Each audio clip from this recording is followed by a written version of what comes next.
เจ้าหลายสำใดก็บ่ได้สวยใจเจ้าไอ้วัน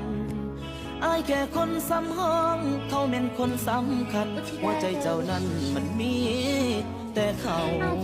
ก็เลยยอมเป็นคนพ่ายแพ้ถึงว่าหากแท้ก็แพ้คนในใจเจ้าสานมีบุญบ่ฮอดบ่ได้นอนกอดเขาเพราะว่าเฮามีค่าแค่ตัวสำหองสิขออยู่เบิ่งเจ้าห่างๆแม่นบ่มีหวังอายสิบ่ท้อ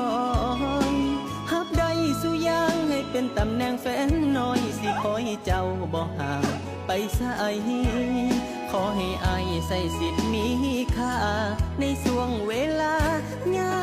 มเจ้าเสียใจสิเอา